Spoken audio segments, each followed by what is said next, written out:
Nani ue mina-san, it's your boy, and today we're going to be talking about a film that takes us behind the scenes of the anime industry itself.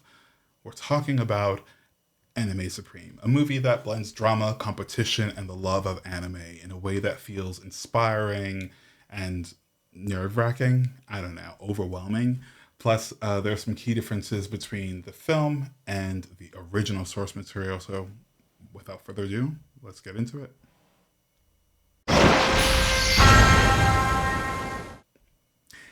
Anime Supremacy takes us into the fast paced, high pressure world of anime production. The story follows Hitomi Saito, a newbie anime director, as she's tasked with helming her first major project, a series that could either make or break her career. I mean, as we all know about anime and manga, like there is no more of a cutthroat industry other than maybe the financial industry that feels so vicious. But she's not only competing with other shows, she's directly up against a titan in the industry, Chihara Oju, whose latest work is dominating the scene. This movie is about the creators behind the anime that we love. Hitomi's journey is filled with self doubt, impossible deadlines, and the pressure to live up to expectations, all while trying to make her voice heard in the industry. First off, the insider look into the anime industry is fascinating. You get a real sense of the blood, sweat, and tears that go into making an anime we all love to binge watch. It's not just about the animation, it's about the politics, the budget constraints, the tension between creativity and commercial success. And I think the movie does a great job of showing all of those things. I am fascinated how this movie got made. And I know, of course, it was based on something else, but I think it does a great job at riding the line between scathing and kind of slapping the hand at the industry, while also just being able to obviously show appreciation for what it has done. Uh, Hitomi's struggle to assert herself in the male-dominated industry feels real, and the film doesn't shy away from the fact that she's a woman trying to break in as a female director. And I think the other female characters all play a very similar role of like how tough it is to be a woman in this industry, how tough it is to be heard, how tough it is to have to stand up against other people. Um, Chiharu is a legend. He is a male. Also, he's had more time in this industry. Um, so while he is dealing with things, I think much more mentally, not much more mentally, but while he shows that he is kind of sailing through this process, he's dealing with something in a much more mental way. He's fighting his mental demons, mental struggles, and mental stress from being in this industry and having this title of being someone who is great. Um, but I think what I love the most is that they're both using each other to keep going, because whilst it could be played as the industry is terrible, which it is, um, they also have this relationship that allows them to push each other forward to do their best in the work that they're producing. Um, while this is an action movie in a traditional sense, I think the tension feels like a battle. I think there are several key moments where the conversations and our rooting for these characters feels like we are rolling with the punches of, honestly, being a company person, being a creative, having to be told that we can't do things that we thought we had the power to do. uh, just trying to do our jobs and having everything in the way like that is incredibly frustrating. But I think what's cool about this movie is how it shows bits of the anime that Hitomi is working on. So you get to see the product that's at work.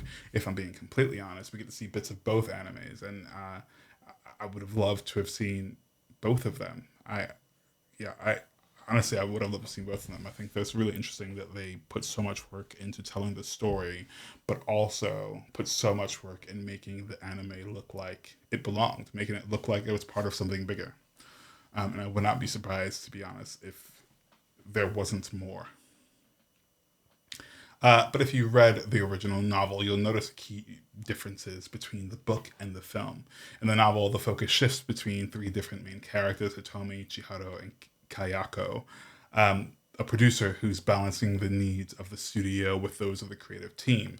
The novel dives, and while she's there, certainly in the film, the novel dives deeper into their personal struggles and gives a broader perspective on how the anime industry operates from multiple points of view. In the film, the story kind of zeroes in on Hitomi's journey as a director, and while we see Chero's perspective, the movie gives more weight to Hitomi's internal and external challenges. And I think this tighter focus on the works of the works I think this tighter focus works for the film, but that means that there was some nuanced dynamics between the characters in the novel that are simplified or left out. Again, I think there's a lot more to have been discovered. I'll be honest, I thought initially that this was a series.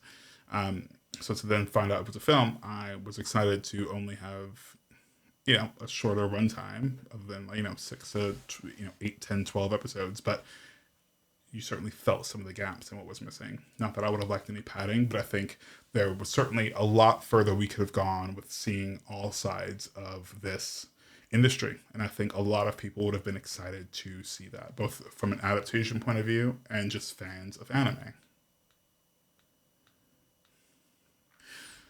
For anyone interested in the anime industry or Japan work culture in general, I think this movie really taps into the idea of professional dedication, or as the Japanese call it, gambaru, the act of doing your best no matter what.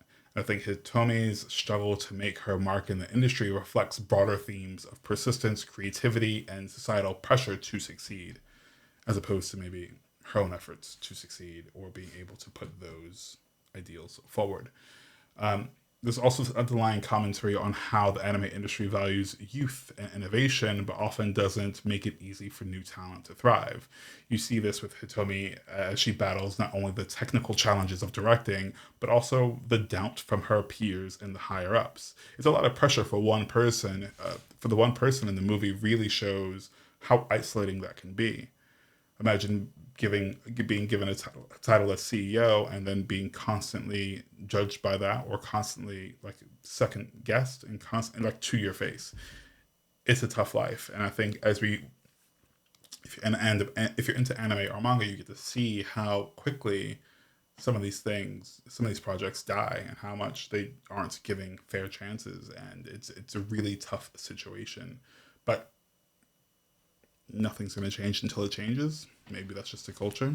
I do think generally Japan, from what I know, is a country that is maybe slow moving with change, that like what we would call change, like Western point of view change. But I do think they're moving at a much rapid pace than we give them credit for. So I hope that the industry changes for the better. I hope working conditions generally change for the better, and I hope that creativity in general is able to thrive in this land that supports and lives off of it entirely. That doesn't make sense. Anyways, if you're a fan of anime or curious about this crazy world, I do think this movie is for you. It goes by in a breeze. If not, stop what you're doing and just read the novel. But let me know. Have you read the book? Have you watched the movie? Or both? Let me know in the comments. And if you like some of my other videos, I think YouTube if you like this video anyway, I think YouTube will show you or recommend you something else, I think. Anyways,